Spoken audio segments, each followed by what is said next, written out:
बिस्मिल्लाहिर्रहमानिर्रहीम अस्सलाम वालेकुम। क्या हाल चाल है? आज मैं आपको ना कपड़ों को वॉश करने का जो लॉन्ग के कपड़े होते हैं ना उनको वॉश करने का तरीका और उसकी जो गलतियाँ होती हैं हम अक्सर वॉश करते टाइम या कलर्स लगाते टाइम करते हैं ना, तो वो मैं आपको बताऊँगी। वो ना करेंगे तो फिर इंशाल्लाह ताला आपका जो सूट है वो लॉन्ग टाइम तक चलेगा। तो यहाँ पे मैंने ले लिया है पानी और लॉन्ग के कपड़े जब भी आप धोएं ना तो उसकी पहली जो है वो आप लोग मिस्टेक करते हैं कि बहुत ज़्यादा ना सर्फ ऐसे इस्तेमाल करते हैं जो केमिकलाइज होते हैं। तो नॉन के कपड़ों के लिए एक तो कोशिश करें हाथ से धोएं, तो फिर मशीन में ना धोने की गलती करें, हाथ से धोने चाहिए और उनको हल्का से सर्फ में ना उनको डिप करना है और ज़्यादा दिन तक नहीं पहनना। आपने ज़्यादा दिन तक कपड़े जब हम पहनते हैं तो कपड़ों की जो उम्र है ना वो कम हो जाती है। तो बस हमने कपड़ों को वॉश भी इसीलिए हाथ से करना है ताकि ना ज़्यादा मैल होगा तो ना ज़्यादा वो ख़राब होगी। तो बस इस तरह मैंने इसको 10 मिनट के लिए इसको डिप कर देना है। इससे ज़्यादा टाइम के लिए अपने डिप करने की गलती नहीं करी। अब मैं यहाँ पर आपको जब तक वो मैं 15 मिनट के लिए डिप करती हूँ सूट को, मैं आपको स्टार्च यानी कि माया बनाने का तरीका बताती हूँ। आप लोग पहली गलती क्या करते हैं कि जब माया बनाते हैं ना तो उसको डायरेक्ट पानी में डाल देते हैं। तो ये गलती नहीं करनी, अपने पानी भरने के लिए रखना है और 2 चम्मच माया लेके ना आपने तो वो उसको पानी में आधी पहले पानी में उसको मिक्स कर लेना है। मिक्स इस तरह करना है कि कोई लम्स ना रहे, कुछ भी ना रहे, क्योंकि जब गुठलियाँ बनेंगी और पकाते टाइम भी गुठलियाँ रह जाएंगी तो फिर वो हमारे कपड़ों को धब्बे लग जाएंगे और वो माया जो है किसी काम की नहीं रहेगी। हमने कपड़ों को थोड़ा सा सख्त करना है और इनको शाइन वाला करना है। अब ये मैंने उबलते हुए पानी में माया डाल दी है और साथ साथ हमने फटाफट हमने इसमें चम्मच चलाना है ताकि इसमें कोई गुठली ना बने, कुछ ना बने, बस एक गाढ़ा सा टेक्सचर बन जाएगा और वो हमने इस कपड़ों को लगाना है। और इसको डायरेक्ट अभी भी नहीं लगाना आपने इसको जब कपड़ों पे माया लगाते हैं ना तो पहले टप लेके टप में आपने पानी लेना है, थोड़ा सा 3-4 बॉक्स जो होते हैं हमारे पानी वाले आपने वो लेके तकरीबन, और फिर आपने इस माया को उसमें ऐड करना है। बिल्कुल डायरेक्ट माया में जब हम लगाने की गलती करते हैं तो हमारे दाग धब्बे पड़ जाते हैं, सफ़ेद सफ़ेद निशान पड़ जाते हैं और फिर हमारा सूट जो है वो नयापन तो ख़त्म हो ही जाता है और वो धब्बे से नज़र आ रहे होते हैं। तो बस इधर मैंने माया रेडी कर ली है और थोड़ी ठंडी भी हो चुकी है। गरम नहीं रखनी ज़्यादा, बस अगर थोड़ी सी नीम गर्म भी हो तब भी चलेगी। अब यहाँ पे मैंने 1/3 पानी भर दिया है और इसमें माया डाल दी है। मैंने जितनी पकाई थी ना, एक सूट के लिए मैंने माया बनाई थी 2 चम्मच और लिए थे, वो काफ़ी थे, तो बस वो इसमें ऐड कर दिया है। और ये वाला जो सूट मैंने वॉश किया है, वॉश करने के बाद इसको मैं अब माया लगा रही हूँ। और माया लगाने के लिए ना आपने एक काम और भी करना है कि यहाँ पर हम फैब्रिक सॉफ्टनर भी यूज़ कर सकते, क्योंकि अगर हमने बाद में माया लगाई फैब्रिक सॉफ्टनर लगाया तो वो फिर जो है ना वो माया उतर जाएगी।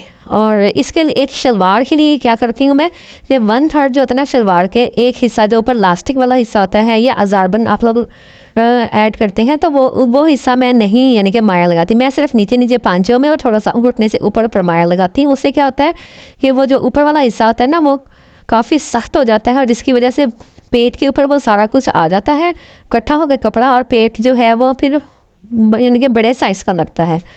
तो आपने क्या करना है, अब ये देखें यहाँ पे मैंने एक और सूट जो है वो डिप किया हुआ था, वो उसको भी मैं माया लगा रही हूँ। और इसी तरह ये क्योंकि काले रंग का कपड़ा था और वाइट कलर का, ये तो शर्ट है जो दोनों कलर में है, इसको माया लगा लूँगी मैं। लेकिन जब काले रंग के कपड़े पे आप लगाएंगे ना माया तो वो आपने नील लगा के लगानी है, काले कपड़े पे धब्बे जल्दी पड़ जाते। और यहाँ पर माया लगाते लगाते मैंने जो है वो खुशबूदार जो है वो फैब्रिक सॉफ्टनर इसमें डाल दिए ताकि मेरे कपड़ों से खुशबू भी आए, क्योंकि गर्मियों में ये बहुत ज़रूरी होता है कि पसीने की जो बदबू वगैरह जो होती है, जो स्मेल होती है वो फिर ज़्यादा महसूस नहीं होती और हमारे कपड़े जो हैं वो साफ़ साफ़ निखरे शाइनी और स्मेल से पाक होते हैं। अब यहाँ पर मैंने ब्लैक शलवार ली है तो शलवार को मैंने इसमें नील भी ऐड कर दिया यहाँ पर ताकि कपड़े पर धब्बे ना पड़े। तो जब भी आप किसी काले कपड़े को माया लगाए ना उसमें नील ज़रूर ऐड करें, उससे आपके कपड़ों पर निशानात नहीं आएंगे। तो ये सारी आपने जो है बातें जहन में रखनी है और ये गलतियाँ आपने बिल्कुल भी नहीं करनी। अब इसको आ जाता है कपड़े को ड्राई करने का, या तो आप रात को धो के रख दें तो फिर आपके कपड़े ड्राई हो जाएंगे, नहीं तो आपने धूप में नहीं ड्राई करने वाला, कलर ख़राब हो जाते हैं। और अब जहाँ पे माया लगाई हुई है मैंने यहाँ पर मैंने छिड़काव किया है पानी का। स्प्रे से भी कर सकते हैं, लेकिन सबके पास वो स्प्रे बॉटल नहीं होती, तो पानी से मैं छिड़काव कर रही हूँ। और यहाँ पर हमने इसको अच्छी तरह लपेट के ना कोई 10-15 मिनट फिर रख देना। फिर ये नरम हो जाएगा। नरम होने के बाद इसकी आपने एक एक सिलवट खोलनी है हर तरफ से, हर साइड से। और फिर आपने 2-3 तहें कपड़े की लगा के ना, जिस भी केबल पे आप कपड़े इस्त्री कर रही हैं, तो फिर आपने बड़ी जो तेज़ सी इस्त्री होती है ना, तो उस पर आपने इसको फेरना है। जिस तरह धोबी जो करते हैं ना, वो यही ट्रिक लगाते हैं, जो इस्त्री को तेज़ करते हैं। कॉटन के कपड़ों पर हम तेज़ इस्त्री फेरेंगे, लेकिन अगर रेशमी कपड़ा होगा तो उसके ऊपर तेज़ इस्त्री से कपड़ा जल सकता है। तो यहाँ पर आपने बहुत अच्छे से ये इस्त्री करनी है और एक एक सिलवट को दूर करना है। और सिलाइयों पे आपने बहुत अच्छी तरीके से प्रेस करना है। और क्रीज बनानी है, आपने कोशिश करनी है कि डबल ना बने। उससे ना जो एक इम्पैक्ट आता है ना, वो गलत आता है कि कपड़े को इस्त्री किया ही नहीं गया सही तरीके। अब ये देखिए, यहाँ पर मैं एक एक सिलवट को खोल रही हूँ। अगर आप समझ पा रहे हो तो इसी तरीके से आपने एक एक सिलवट को खोला। और कपड़े को पानी लगाने का भी मकसद यही है। स्प्रे है तो स्प्रे कर ले, हाथ से छिड़काव करना है तो हाथ से कर ले। अब इस तरह सिलवटें दूर करते हुए आपने इस तरह कपड़े को प्रेस करना है। तो देखिए यहाँ पे आपने कितनी शानदार, और फिर कपड़े से जो है ना इंसान की पर्सनैलिटी नज़र आती है। तो ये देखिए, यहाँ पर ये प्रेस करने का भी तरीका बता रही है। उम्मीद है कि आप लोग अच्छी तरह एजुकेट हो गए होंगे और आपको ये समझ आ गई होगी कि कपड़े को, कलफ वाले कपड़े को प्रेस किस तरह करना है। क्योंकि जब आप सिंगल कपड़े पर प्रेस करने की गलती करते हैं तो वो हमारे कपड़ों पे जो है ना सिलवटें रह जाती हैं। जब हम दबा दबा के इनको अच्छे तरीके से एक मोटी सी तह वाली लेयर वाली चादर आप बना लें, जिसमें अपने कपड़े इस्त्री करने हैं। और अब ये इस तरह शर्ट को किस तरह करनी है, शर्ट को भी आपने सिलवटें दूर करके उसकी तहें खोल के, और सबसे पहले जो है ना आपने बाजू इस्त्री करने हैं। कपड़े इस्त्री जब भी करने हो ना, तो इसको शर्ट के बाजुओं को इस्त्री करते हैं, क्रीज बनाते हैं, और जो इसके जितने भी जहाँ जहाँ सिलाइयाँ होती हैं ना, उन सबको हम प्रेस करते हैं। माया वाले कपड़ों को इस्त्री करते टाइम आप इन लोग एक और मिस्टेक करते हैं कि आप लोग जो इसके चाक वगैरह होते हैं ना, वो अच्छी तरह नहीं उसकी इस्त्री करते हैं, उसको आयरन नहीं करते अच्छे तरीके से। उससे क्या होता है कि वो एक जो नीटनेस नज़र आ रही होती है ना प्रेस हुए हुए कपड़ों की।